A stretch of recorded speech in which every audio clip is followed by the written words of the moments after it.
Mes frères et sœurs, mes chers amis, aujourd'hui, nous allons méditer ensemble Genèse chapitre 18, versets 20 à 32. Ce dialogue entre Abraham et Dieu sur le sort de Sodome. Ce texte soulève des questions fondamentales sur la justice divine, la miséricorde, l'intercession, la responsabilité et notre relation avec Dieu. Écoutons ensemble. En ces jours-là, les 3 visiteurs d'Abraham allaient partir pour Sodome. Alors le Seigneur dit, « Comme elle est grande, la clameur au sujet de Sodome et de Gomorrhe, et leur faute comme elle est lourde. Je veux descendre pour voir si leur conduite correspond à la clameur venue jusqu'à moi. Si c'est faux, je le reconnaîtrai. » Les hommes se dirigèrent vers Sodome, tandis que Abraham demeurait devant le Seigneur. Abraham s'approcha et dit, « Vas-tu vraiment faire périr le juste avec le coupable? Peut-être y a-t-il 50 justes dans la ville. Vas-tu vraiment les faire périr? Ne pardonneras-tu pas à toute la ville à cause des 50 justes qui s'y trouvent? Loin de toi de faire une chose pareille. Faire mourir le juste avec le coupable. Traiter le juste de la même manière que le coupable. Loin de toi d'agir ainsi. Celui qui juge toute la terre, n'agirait-il pas selon le droit? Le Seigneur déclara, « Si je trouve 50 justes dans Sodome, à cause d'eux, je pardonnerai à toute la ville. » Abraham répondit, « J'ose encore parler à mon Seigneur, moi qui suis poussière et cendre. Peut-être, sur les 50 justes, en manquera-t-il 5.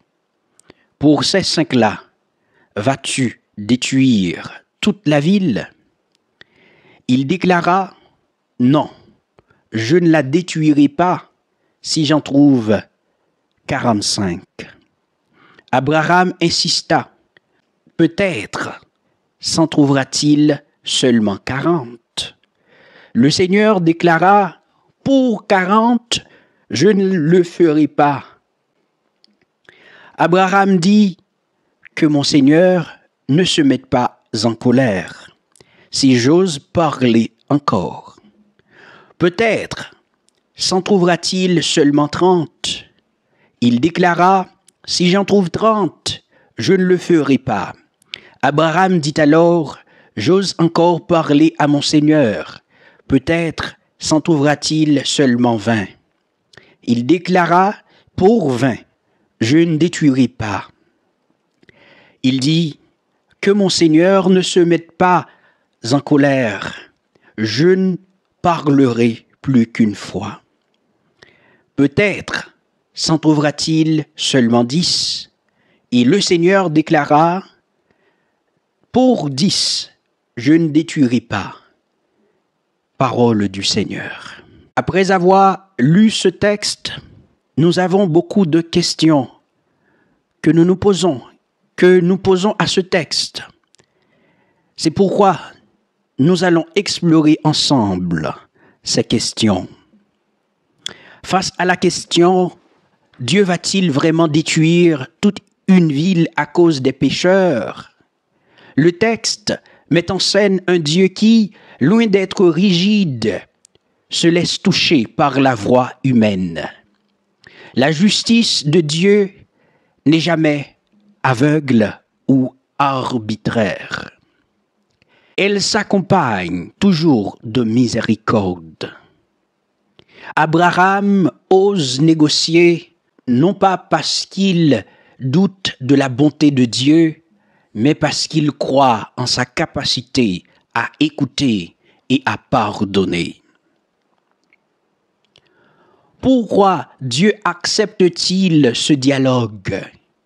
Eh bien, c'est parce que Dieu se révèle comme un Dieu de relation qui aime la sincérité de ceux qui cherchent la justice et la paix.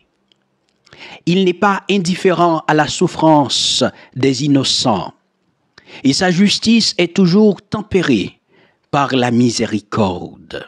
Une autre question survient.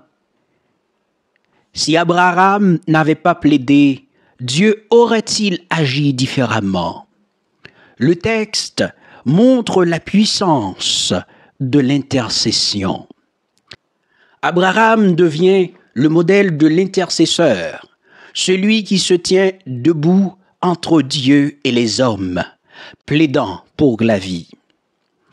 Cela nous rappelle que nous sommes, nous aussi, invités à prier pour les autres, à porter dans notre cœur les détresses du monde. Sommes-nous appelés à intercéder? Oui, car l'intercession ouvre un espace de grâce. Parfois, la bénédiction d'une communauté, d'une ville, d'une région même, dépend de la prière cachée de quelques-uns. Dieu se laisse toucher par l'amour et la compassion de ses amis. Et restant encore dans le texte, pourquoi 10 justes? Pourquoi pas 5 ou 20? Y a-t-il une limite à la patience de Dieu?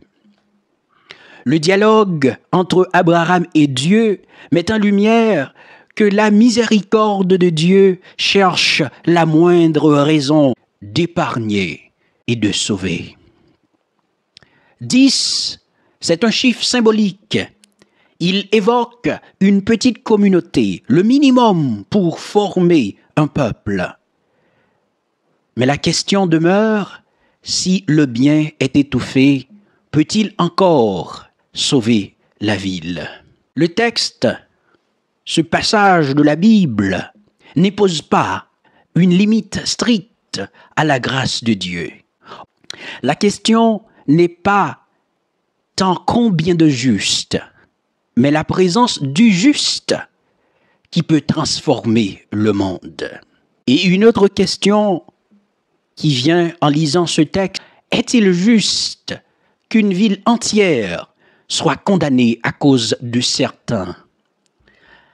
Le texte interroge notre conception de la justice.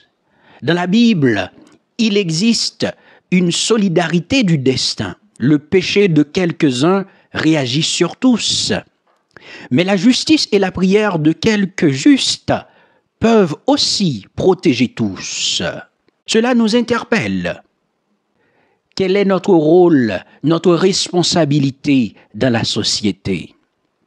Jusqu'où va notre responsabilité envers les actes des autres?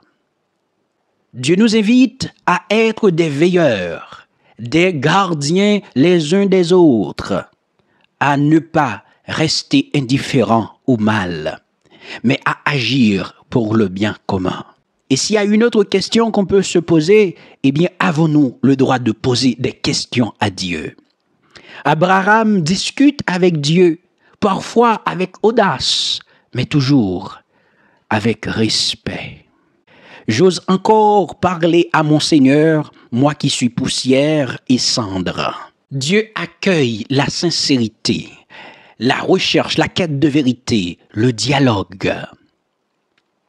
La foi n'est pas une soumission aveugle, mais une confiance vivante qui ose l'interrogation sans perdre la confiance. Et comment vivre cette foi? C'est en gardant un cœur humble, prêt à écouter, mais aussi à questionner. Dieu veut des interlocuteurs et pas des robots. Et la dernière question que ce texte nous invite à poser, c'est celle-là. Dieu détruit-il par colère ou la ville s'autodétruit elle-même?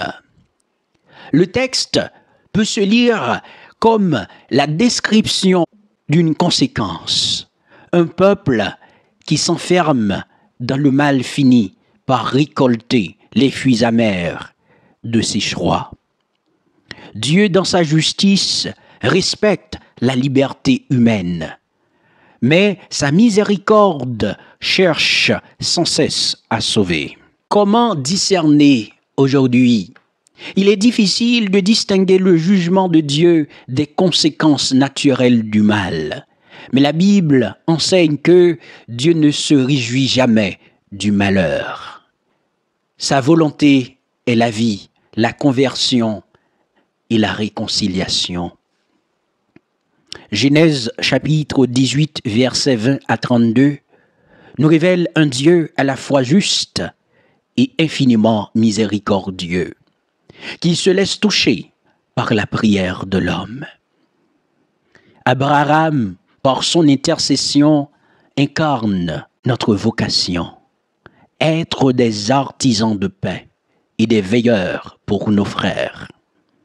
Osons, comme lui, dialoguer avec Dieu, intercéder pour le monde et croire que même une poignée de justes peut changer le destin de la multitude. Amen.